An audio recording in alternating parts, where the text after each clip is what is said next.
Hello everyone, my name's Arthur Holden.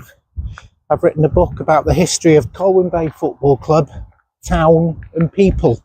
In the book, I talk about 11 different places where the football club played around the town. So I thought it would be a good idea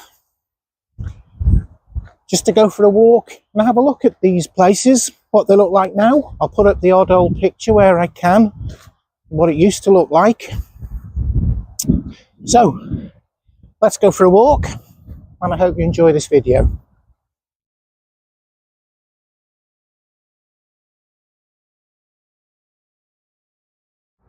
We begin our little tour of the football grounds where Colwyn Bay played. At the railway station here.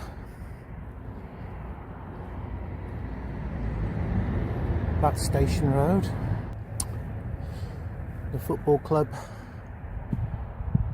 played over there where you can see the sun shining on the clock tower of that building, the Metropole. I'll put up a photograph of Station Road as it was in the late 1880s. Colwyn Bay could have still been playing in the area then, but you can see the Imperial Hotel there at the bottom on the right and the Station Hotel at the top, and between them is a large area of grass which could have been part of the large area of grass that the football club then played on.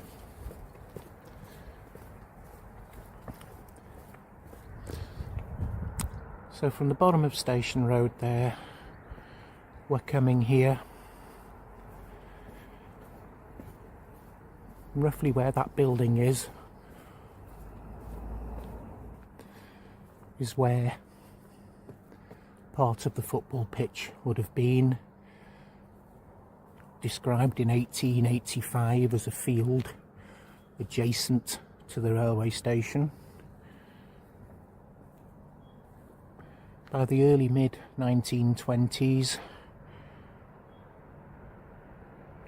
some elderly men, probably in their 60s by then, began reminiscing about their early days, and they described the ground as being roughly where Penrhos Road and Holden Road are situated, and also roughly where the Metropole Hotel is. The amazing thing about this area of town, around the time the football club left the town centre in 1889, the newly formed or barely 2-year-old local council, they were then called local boards, were discussing plans to extend Penrhos Road down to the beach via a 42-foot wide subway. It of course never happened, but their other plan, discussed at the same time, a subway onto the prom opposite where Colwyn Bay Pier is now, did happen. I'll just put up a photograph looking down Penrhos Road. The photograph was taken after 1898 because on the left there at the bottom you can see the Metropole Hotel, so I date this photograph very late 1890s, early 1900s, but you can see a wooded area at the bottom there, possibly the remnants of a dingle, and the intended route for a subway down to the beach. Let's go towards Holden Road and take a look.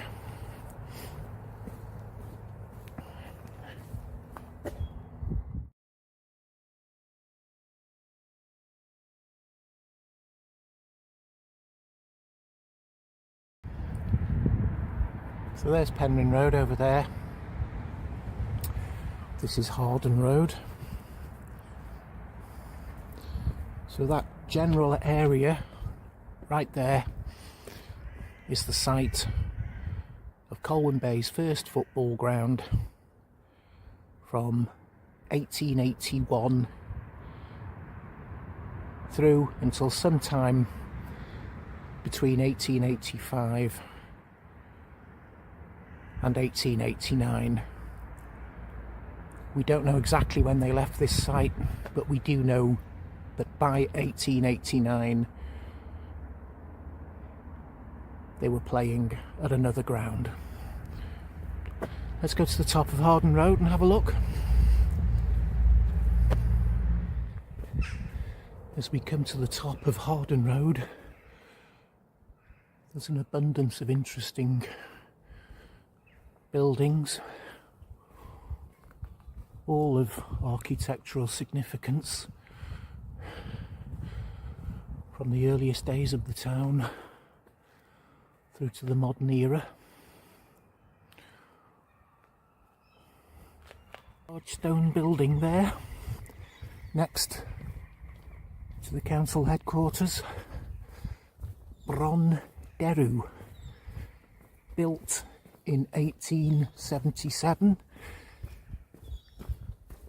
It's still one of the largest buildings in the town, but at the time would have been built among fields. So it's quite a remarkable statement for those very early town pioneers to make, to build such a large building almost in the middle of nowhere. Time to put up another old photograph now of the area from around the late 1880s, and you can see that going down Conway Road there, just a patch of grass poking out, which would have been part of the football pitch, I think, if the club was still playing there then. And that's about it for any photographs we have of the town centre from around the time the football club were playing there. Down there is the A55 expressway turn off, where a lot of people come into Colwyn Bay to do a bit of shopping in the shopping centre, which is over there. Do a right turn at that mini roundabout. And we're here because Colwyn Bay's second football ground was down this road, Greenfield Road. And there is where we've just come from, and we're now here, which is now the site of Ysgol Nantygroes. And at these gates to the playground we can see what's left of Colwyn Bay's second football ground, which used to be called the Pendorlan Field, or the Greenfield Road enclosure, but it was actually the Dinglewood School Field. This is where the club played its first game in the Welsh Cup, beating St Asaph 15-0 in their first ever Welsh Cup match, which I think was an equal third best ever score or win in the Welsh Cup until 2019, when Welsh football was reorganised. Also during their time here, the club began forging links with Rydal School, and some of Rydal School's masters or teachers and possibly some of their pupils played for Colwyn Bay. I'll put up an old photograph taken, I think, sometime after the First World War, showing the field, and that's about the only photograph that I know in existence of the football field, though even that photograph isn't what it would have looked like when Colwyn Bay were playing there, because the football club left this ground in 1892-93 because of plans to begin building houses on what would become Lawson Road. So when Lawson Road was built and the school carried on playing football games here, the Dinglewood School, I would imagine the football got booted down the dingle quite a lot. Anyway, it's time to go and take a look at the football club's third ground now. The Board School. Now in the west end of Colwyn Bay, but originally when it was built in 1876 and when the football club were playing here, it was in the middle of fields. But we're going to go to King's Road now so we can go and have a look round the back and see where the football pitch was.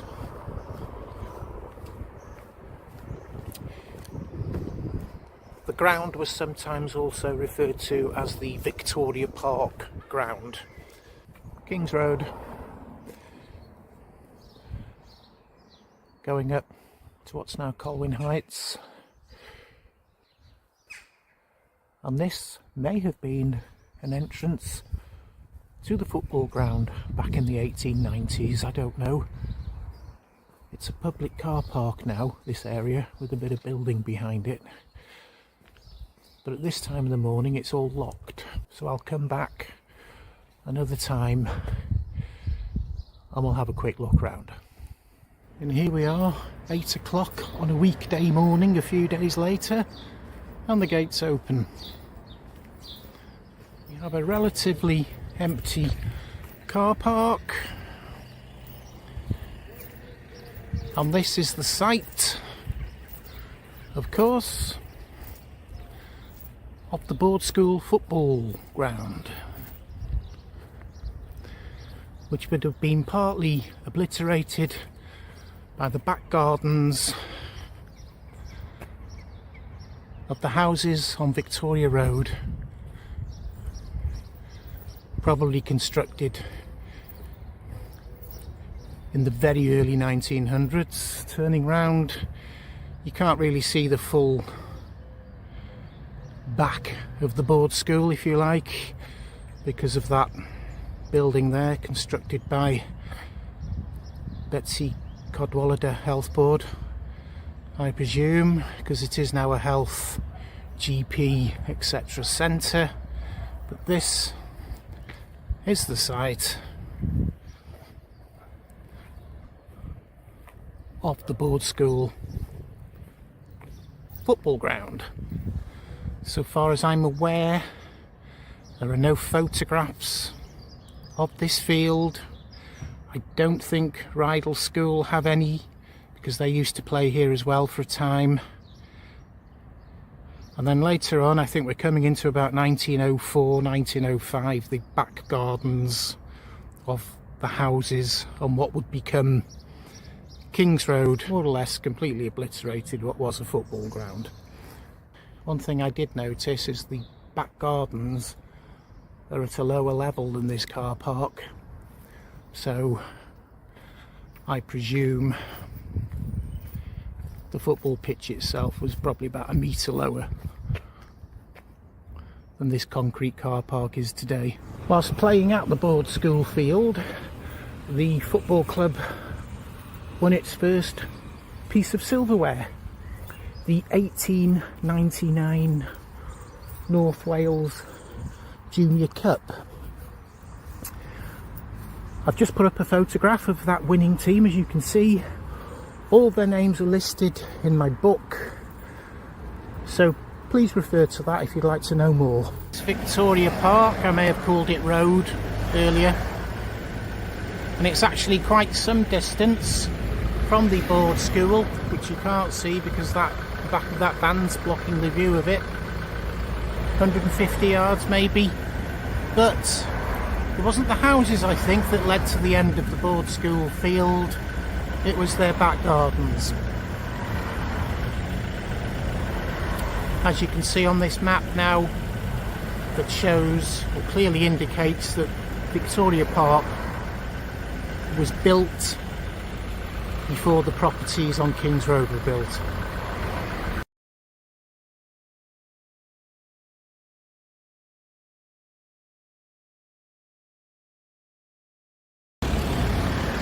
It's not long after 8 o'clock in the morning here in the west end of Colwyn Bay, and it's already absolutely bonkers, but there's Victoria Park again. There's the board school. The club left the board school field in 1899 because houses were about to be constructed on what would become Victoria Road. So they moved from there a few hundred feet along Conway Road to play for one season at a ground called the Conway Road ground, which is roughly where Alexandra Road is now. So there's not much to see there anymore, but we'll go and take a look. Alexandra Road, coming from Colwyn Bay along Conway Road. The football club's fourth ground. No one really knows where the pitch was, because there was nothing here back then. And they only played here for one season. And one of the reasons they may have left after one season because various match reports state that the Conway Road end goal used to flood quite badly.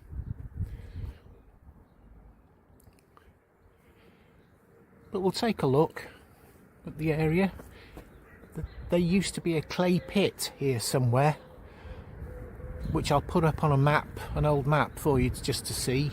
So I'm assuming that the football club probably played somewhere between the town, which then ended at Ellesmere Road, and the clay pit. Like I said, you couldn't even imagine a football ground being in this area anymore, because it's all built on. But we'll take a quick walk around the block. It's a beautiful part of town here. Once again, there are some wonderful architectural gems here, as there are throughout Colwyn Bay. I'll put up one or two old photographs again, looking at this area from round about where a place called Flagstaff is, which is now part of the Welsh Mountain Zoo.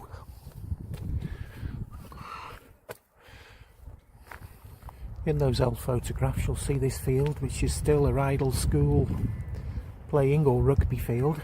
After their 1 year at the Conway Road ground, the football club went into cold storage for a year because they couldn't find a football pitch to play on, which is quite remarkable really, because at the time, from Old Colwyn all the way through to Ross-on-Sea, even Penrhos Bay, was almost all fields. So the 1900-1901 season didn't happen so far as Colwyn Bay Football Club were concerned, because quite remarkably, in an area that was still mostly fields, it couldn't find a ground to play on. I think many a club would have folded under such circumstances, but not Colwyn Bay, who even during that first 20-year period of uncertainty managed to win its first trophy, the 1899 North Wales Junior Cup. The Penrhos College ground, which was set on a massive campus stretching almost from Brompton Avenue over there, today mainly comprises of Beckett Close, Wainwright Close and Chatsworth Close. Beckett's Close over there is just a cul-de-sac, and there's houses here. So we'll take a walk through the site where the college buildings were situated. So we'll be going through Wainwright Close, through to Chatsworth Close, to the upper promenade, or back promenade of Colwyn Bay.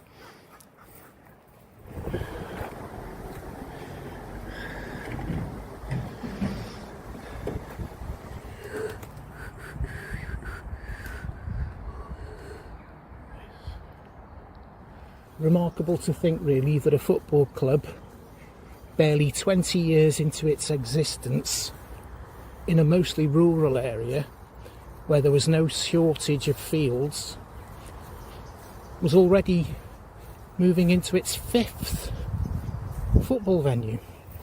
The 3 photographs I'm going to put up show the Penrhos College fields area from around the time the football club were playing here,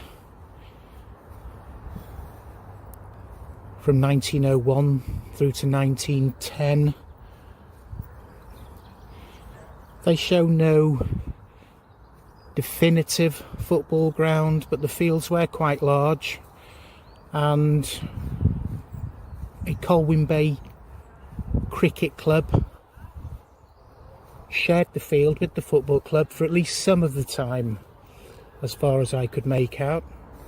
So that in itself indicates that the fields were a big area, and maybe even the football club themselves used to move the football pitch around. It was only coming into the 2000s when I could have come here and filmed and probably recognised where the football ground was, and then the area got developed into this, and once again, I'm afraid, scandalously, that lovely hydropathic building got knocked down. We will just pop over here as well, go north to that wall over there.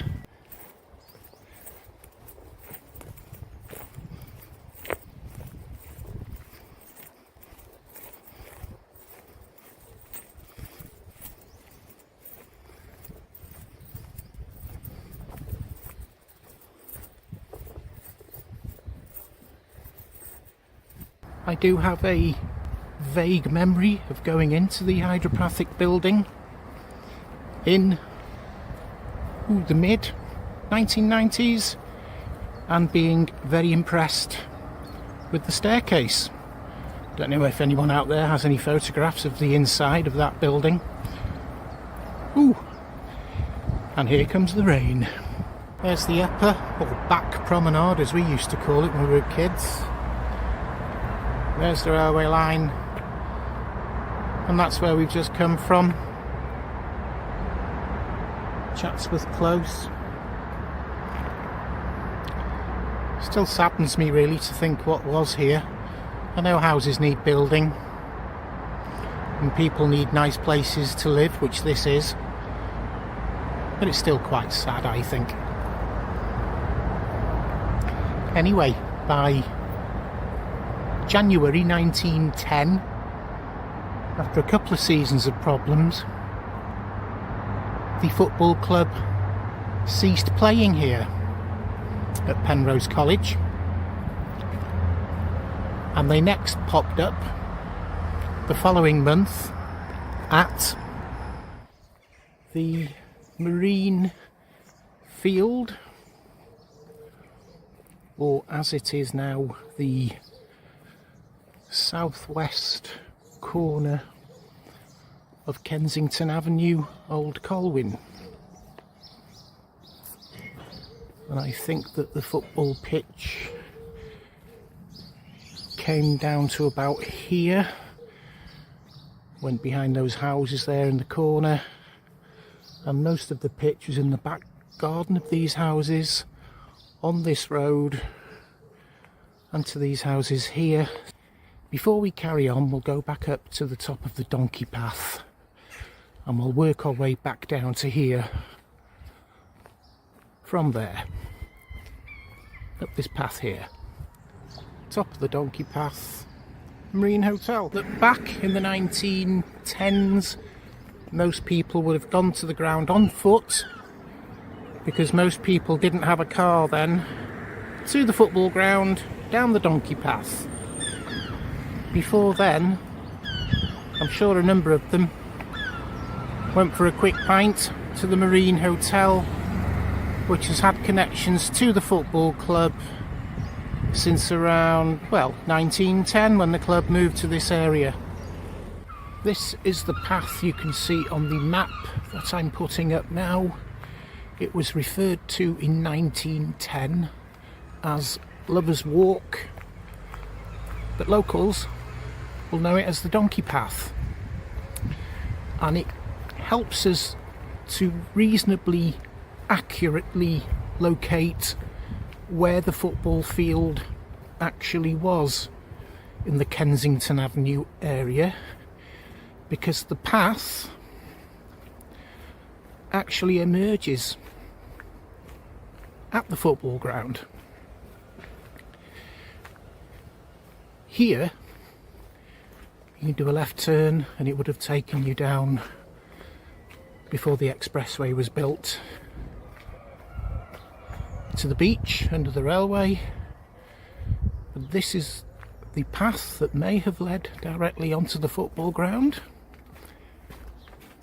and it may still be here because it was a path to the football field. Who knows?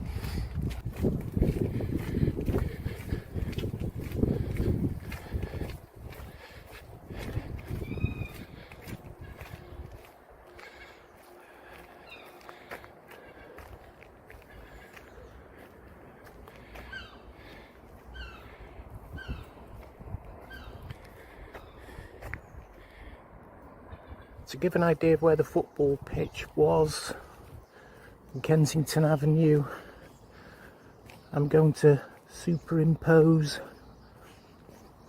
the shape of a football pitch over the map of the area, and then I'll also superimpose the pitch over Google Maps from today. It's all approximate, but you know, hopefully it gives a reasonable surmise of where the pitch was. This is another part of the donkey path, and from Kensington Avenue, which is just through that gap there, we're going to take a walk to Colwyn Bay's next ground, which they moved to in 1920. And moving there in 1920, the club in effect was the first organisation to start developing Eirias Park as a recreation area. The Colwyn Bay Municipal Authority didn't start developing Eirias Park until around 1921, and the first thing they did was to open a children's playground.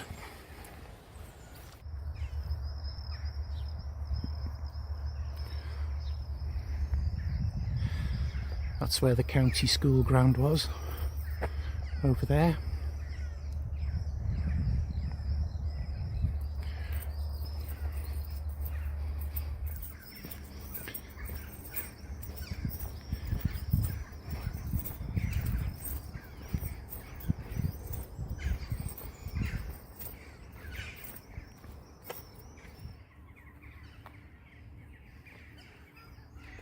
the county school ground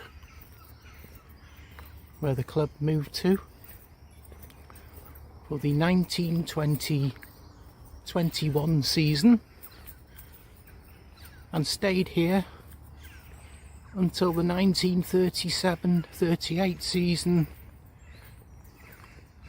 which of course ended in disaster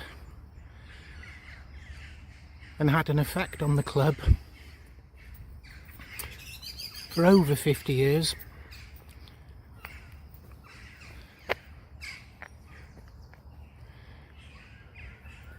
Where we're stood here, behind it, Eirias Park, the boating lake. This would have been the old Colwyn end goal, if you like.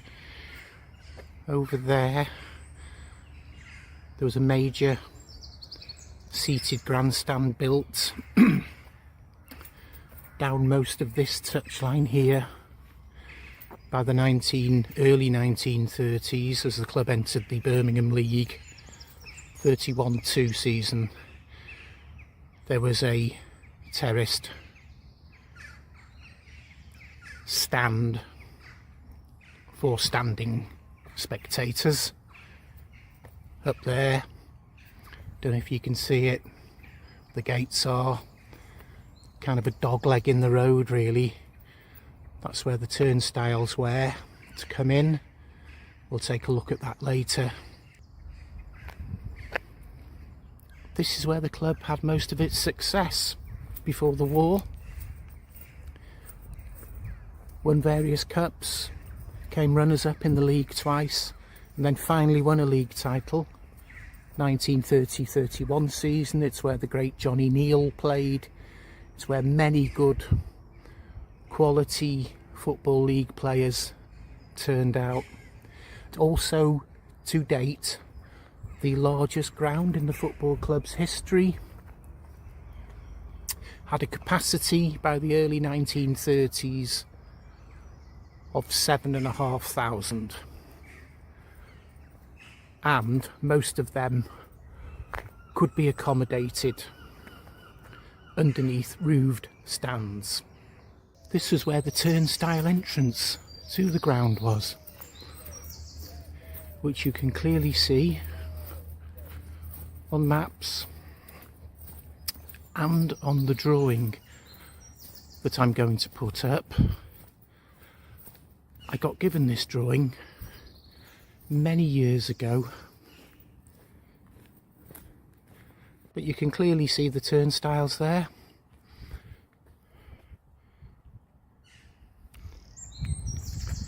And there's a nice view of the oak trees.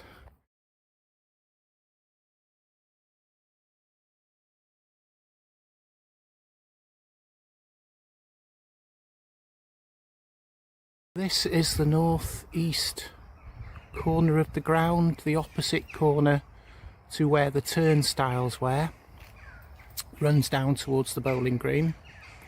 It's of interest because the club spent hundreds of pounds, probably tens of thousands of pounds in today's money, levelling off this corner of the ground because it dipped quite severely down towards the bowling greens. You can see, if you go up to where the edge of Eirias High School's playground is now, there is a significant height difference between the edge of the playground there, could be getting on for 2 meters maybe, and the bank here, the bowling green there behind it. So I'll put up a close-up of a map now, and I think it shows where the edge of the football ground was, and I think it matches that bank there, hidden by trees and bushes now obviously. Wouldn't have been back then, I don't think. And it's all kind of part of the tragedy of the football club's demise in 1938, because football club may even have constructed this little wall here, I don't know. Anyway, Yeah, it's part of the tragedy of the club in 1938, because when they were forced to vacate the ground because the education authority had bought it, leaving the club homeless, over the previous 18 seasons the club had spent, well, in today's money, probably hundreds of thousands of pounds developing the ground into one of the best stadiums in Wales.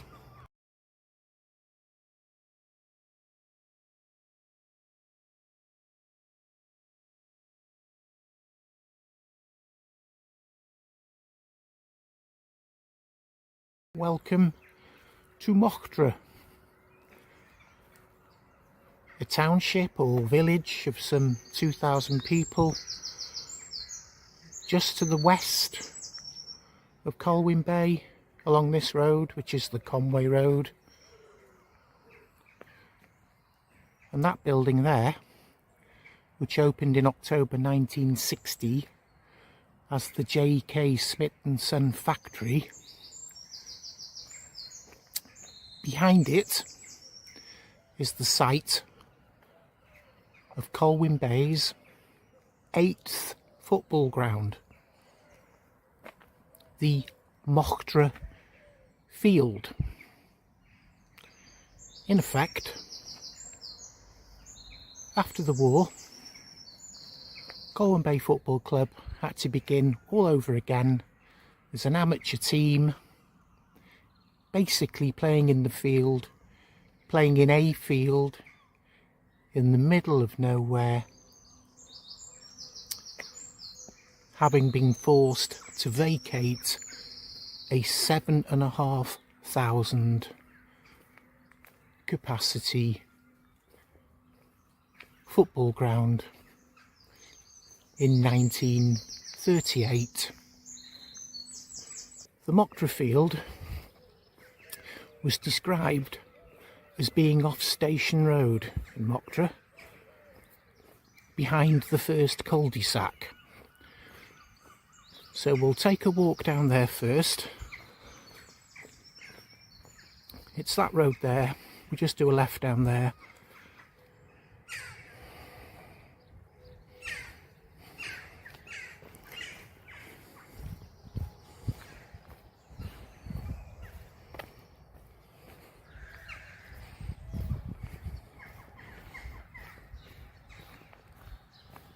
We've just come from there. Here we are at the first cul-de-sac, Station Road. The ground was described as being behind this Station Road cul-de-sac. I'm not going to go down there because once again it's extremely early on a Sunday morning and I don't want to disturb any of the residents who are no doubt having a lie-in. So we'll go back up there and we'll go back round the other side of the J.K. Smith factory.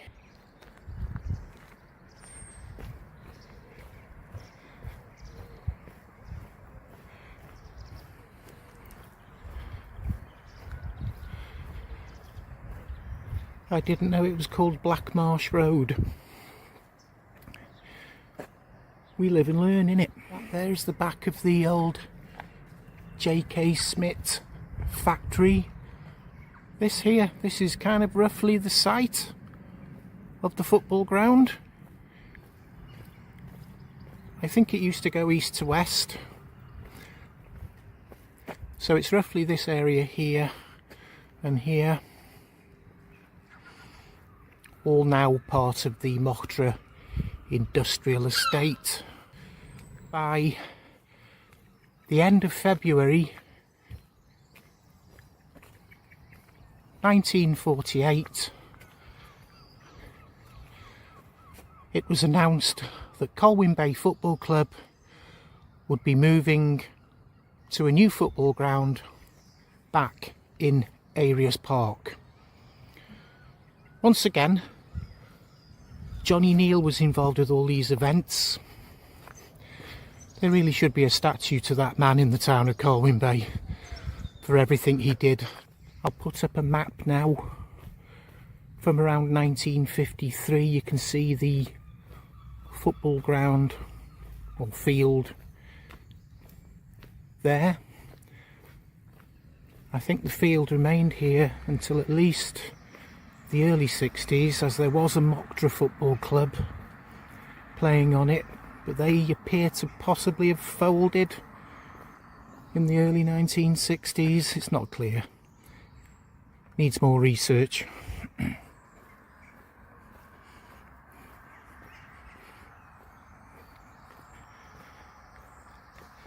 But I'll try and superimpose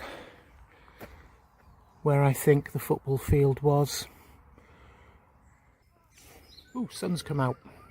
So football club field was over there behind the J.K. Smith building.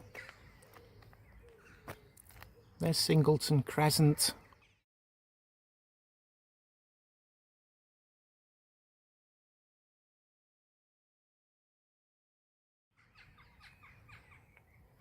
Singleton Crescent.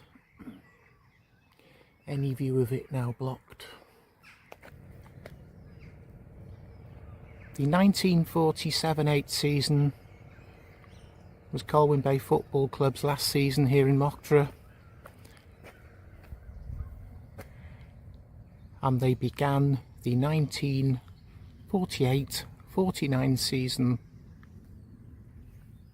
at Eirias Park football ground, now the site of the barn next to Eirias Park Arena. The last time the club played at Eirias Park was a decade earlier, 1938. They played over there at what was then called the County School football ground. The football ground, which I do remember myself as a young man, I'd say was a good 20 feet below where the barn is now. So I'll put some photographs up now. First of all, one I put up in the previous video, late 1930s, which just the top corner there gives us a view of this area where the barn is now. You can see that some quite significant development had to happen to turn that area into a football ground. The club played its first game here at the Eirias Park football ground on the 25th of September 1948. And the club played here until the 26th of February 1983, when it was forced to move because the area was being used to dump waste soil from the construction of the A55 expressway.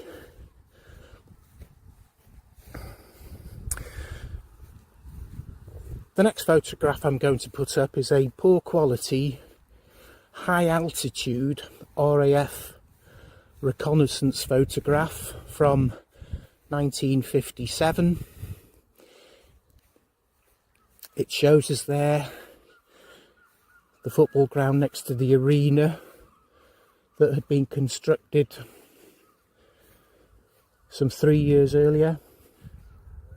And next I'll put up a Google Maps photograph from today.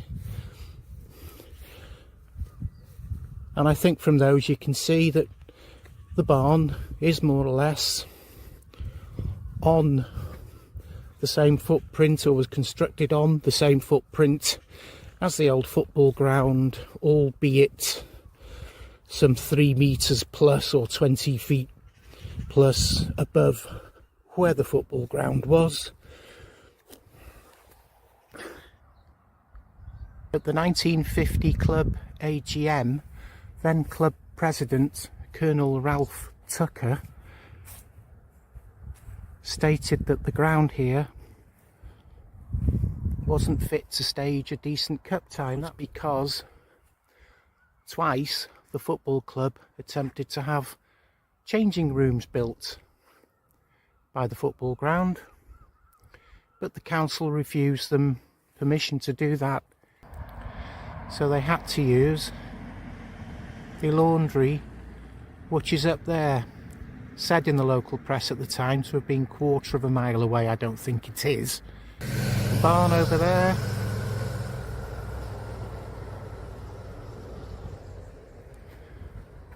and the laundry is over there. And between 1948 until 1951, 3 years, the players either had to walk from there to right over there to play a game of football, or get a lift in the back of one of committee man's Griff T. Roberts's chaplain's removals vans. The club did have some prominent people involved with it back in the 50s, and they did on occasion make the effort to push on and win the league title. Many people used to question why a town the size of Colwyn Bay didn't have a football team in the Cheshire League, which was then a very good, strong league. Well, that goes back to before the war, when the football club lost its excellent county school ground in 1938. In August 1954, the club did make a major push for success by signing on Llandudno-born and ex-Everton centre-half John, known as Jack, Humphreys. Some good players were signed on by Jack, but sadly,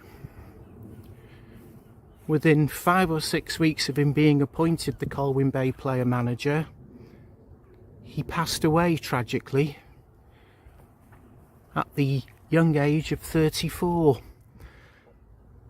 And I think it took the club a few years then to recover from that particular tragedy.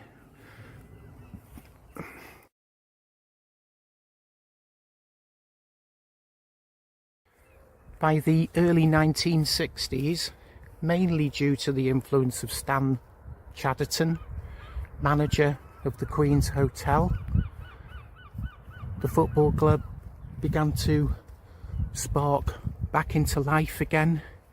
In 1961, it won its first trophy for 30 years when it shared the 1961 North Wales Coast FA Cup.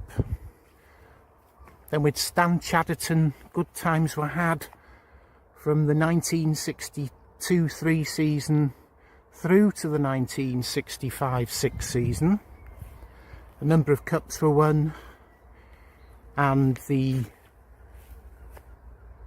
Welsh League North League Championship was won 1964-5. But by January 1966, Stan Chatterton was indicating in the press that the club was feeling the financial pinch, and that began a period of around some 8 years of serious financial struggles for the club. A new committee stepped in, led by Alan Banks, Glyn Owens, Margaret Jones. Debts, mostly owed to local businesses, were honourably paid back. And then 1973-4 season, under the guidance of player manager, ex-Chester player Alan Pritchard, the team unexpectedly won the 1974 Cookson Cup final. They also had the experienced and excellent Elfed Morris in the team.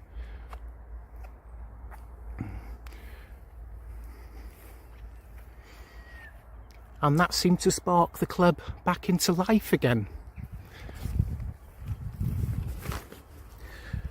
1975, already at the team, a friend of both Elfed Morris's and Alan Pritchard's, because he played in a Chester team with them. Ray Jones was appointed player manager, as the club now was pushing for success. Ray stayed with the club for 4 seasons, put together a good team, but unfortunately didn't win a thing. Ray then went to manage Brill Football Club, and the Colwyn Bay Committee appointed John Trevor Roberts as manager, and an unprecedented period of success lasting a number of years began. John was manager of Colwyn Bay Football Club from 1979-80 to 1981-82. He won 1 league championship for Colwyn Bay and 6 cups.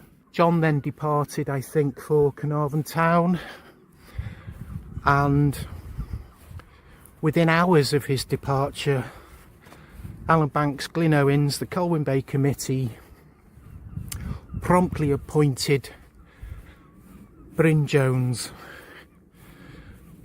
I could do an entire video about the impact of Bryn Jones on Colwyn Bay FC.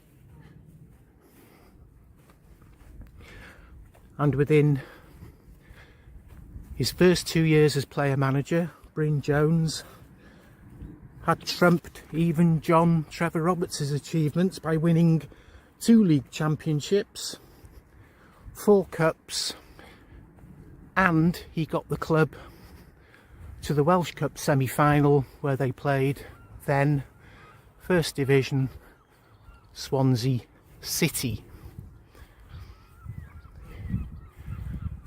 Just as that game was about to occur,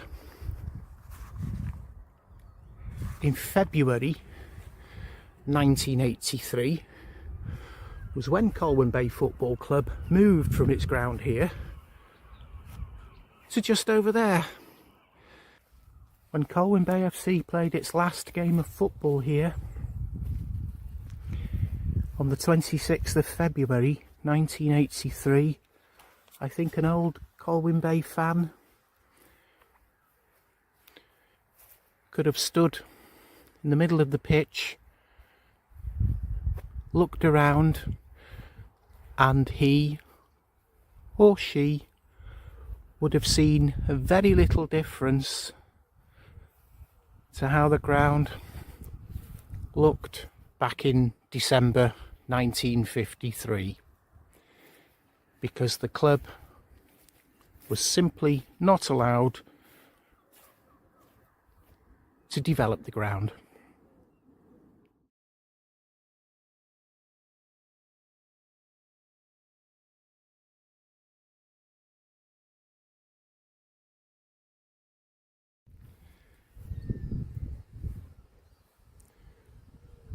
The Eirias Park arena, where the club played at for the last couple of months of the 1982-3 season and for the entirety of the 1983-4 season,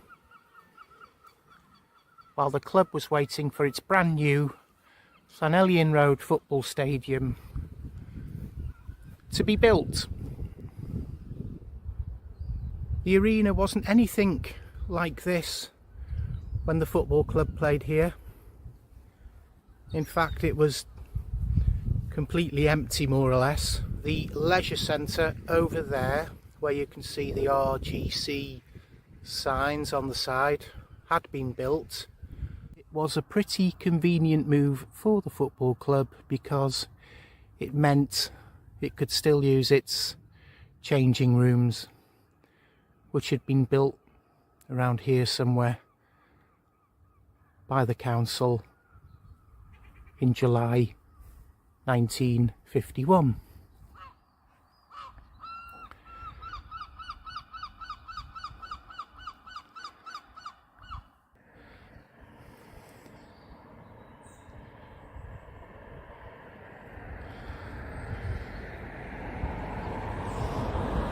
Here's another look at that large south stand from outside the arena. I'll put up a photograph now, taken from 1982-83 season, and you can see that there was once a large terrace where that large stand is now.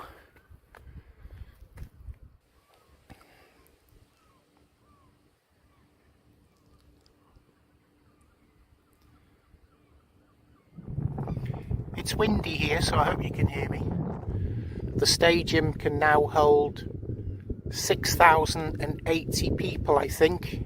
If I'm wrong, I'll put the actual figure up on the screen now. Now think about that a moment.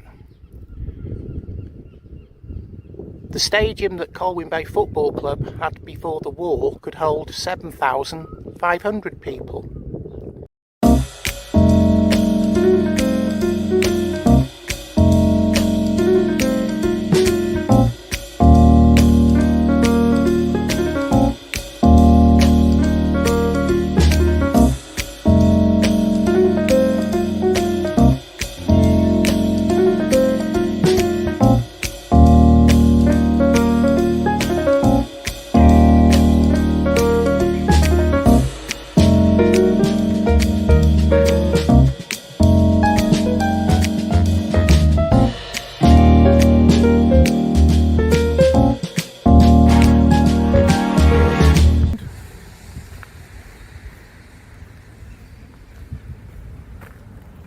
You can see from that photograph there of behind the goal from 1984 when the club first came here, and this is what it looks like today. Completely different, of course. This is the Llanelian Road side of the ground. Initially just a grass bank. It's undergone a number of developments over the years. There's Llanelian Road. Here's the grass bank.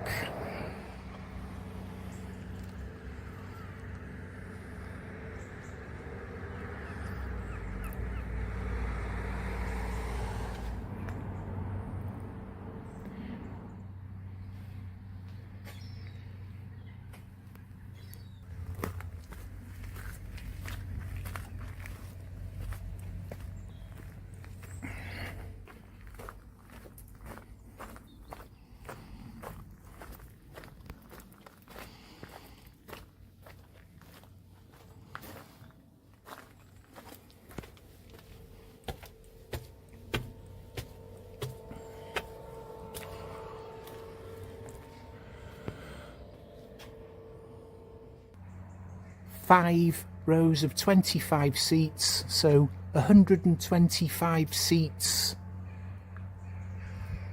are no longer in use in this stand because of this TV gantry. So I don't know if there's plans to eventually move it to somewhere else.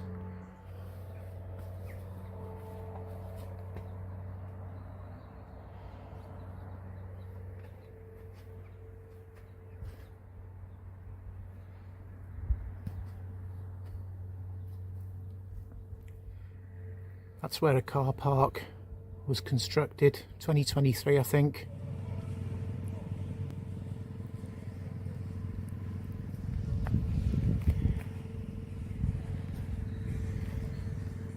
This is a massive area now, cleared. Used to be very boggy back in the day.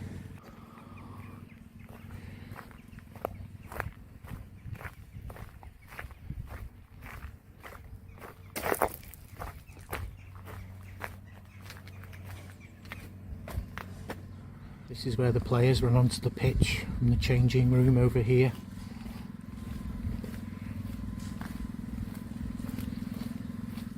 And of course the club wouldn't be where it is today without these legends. Elved, bless him, told me many a great story of his times as a professional footballer when he was groundsman here. There's John, he was club treasurer. The legend, that is Alan Banks. Old Brian Kelly, one of the characters of the club. Kit man for years. Served under 15 different managers, I think, if memory serves. He had some stories to tell as well. And of course Glyn Owens, chairman of the club from 1977, I think, until, oh gosh, was it 2000? That he was involved with the club from being a young man just after the war.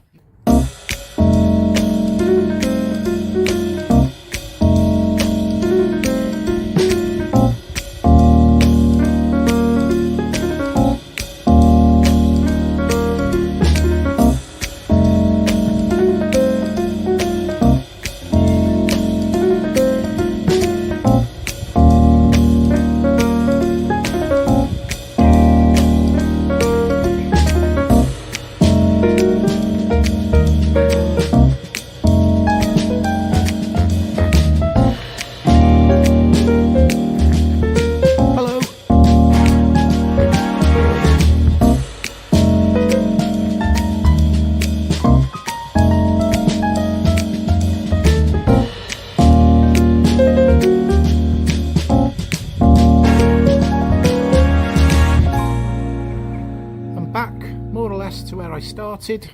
This is where I'm going to end. Take care. Bye bye.